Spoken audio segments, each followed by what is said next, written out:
Cyrus Webb, president of Conversations Book Club, host of Conversations Live Radio, and The Right Stuff.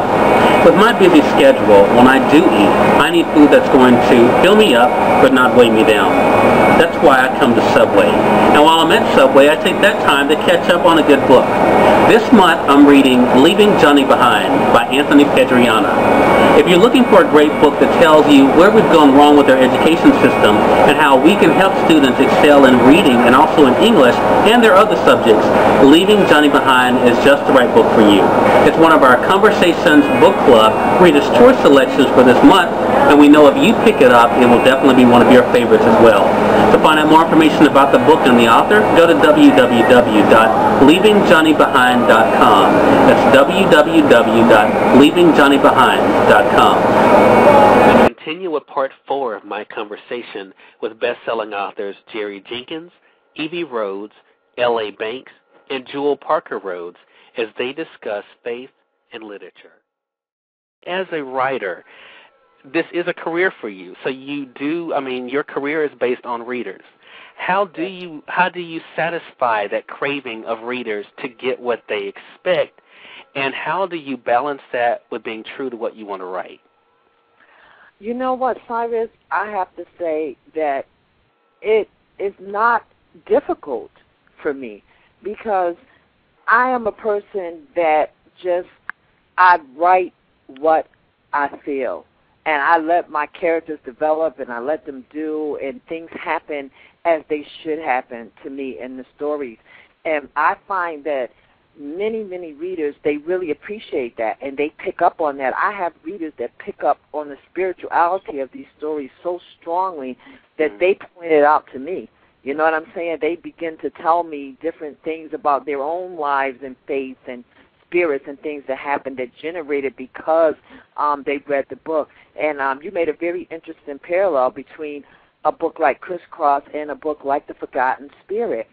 Crisscross was basically an epic battle between good and evil, and also between spirit and flesh, and how you balance that. And you're absolutely right. I had to dig into some very, very heavy spiritual depths on both sides in order to be able to show and bring that balance. And I found that people were very satisfied. It raised a lot of questions and got people thinking about things. And that is exactly what I feel is my job to do as an author.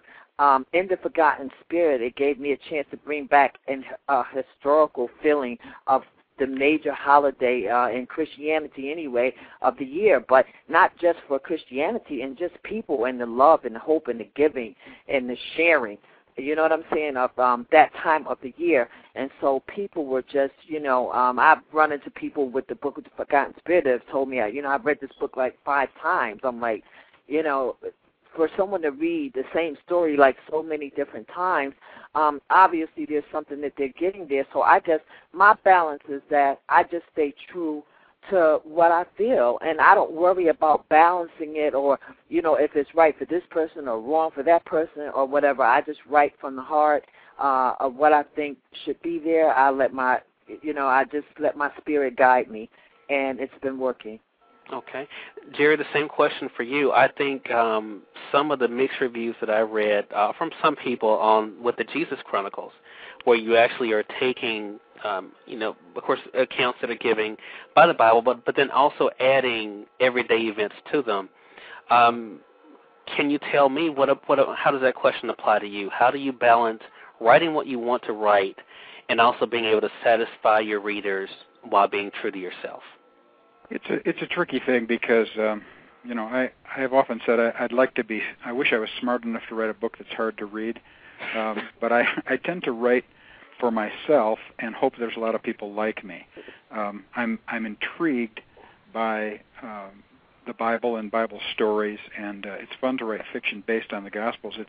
It's tricky because anytime you write about Jesus, you better be writing what he says in the Bible, because otherwise people are going to say you're taking liberties, you're being blasphemous or whatever.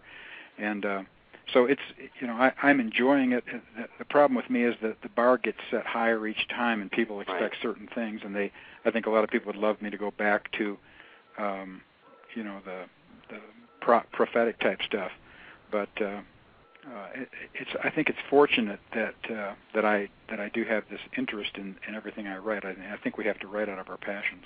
Exactly. All right. Jewell, the same question for you. Again, you are mixing spirituality in a lot of different ways. Some people have very strong feelings about voodooism. So how do you remain true to just put it lightly? But how do you? I understand. Well, but see, I agree with the Evie and Jerry. You know, I write out of my passion, out of my heart, and I'm also writing for what I don't know. And so we can call them the voodoo books, which is really the combination of African-based spirituality and the intersection of coming into contact with American Christianity. That's one series of books that I do, and they're very, very important to me. And then there's also the historical fiction, of Magic City or Douglas's Women, or the memoir Porch Stories, talking about my grandmother and her faith and her telling me stories.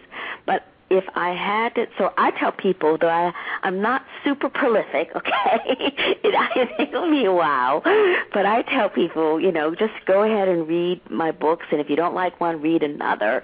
But if I had to tell you what unifies all my work, so if voodoo frightens you, or if, the Tulsa race riot frightens you, I just say in terms of themes, I'm always writing about love and forgiveness, and that the divisions between the human community, that was something that, Jesus and God did not intend, that we are indeed all equal and all God's children. And personally for me, in all the books, you'll find a sense of a resurrection scene, that you can, whether it's Joe in Magic City who's underwater trying to escape, the Tulsa race riot, there's a moment where he thinks about, how can I be not the black man that's hunted, but the strong black man who's in control of his life? Or Marie Laveau, when she's underneath the water. And you can actually find reference to this, in the Times-Picayune, Marie Laveau, the voodoo queen of New Orleans in the 19th century. And presumably, according to the Times-Picayune, she walked on water. And that's a moment of resurrection. But for me personally, though, my work is not sort of Bible specific. I know a lot about the Bible and love the Bible, and it's part of my life. But I think that sense of resurrection being extended to the idea that we all have the power within us to resurrect ourselves if we know ourselves.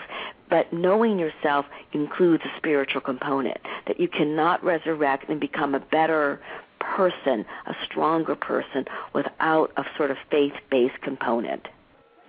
Good point. L.A., last but certainly not least, how do you reconcile, or how do you stay true to yourself in what you write, and also keep in mind what readers have come to not only expect, but what they themselves might have feelings about when it comes to your work?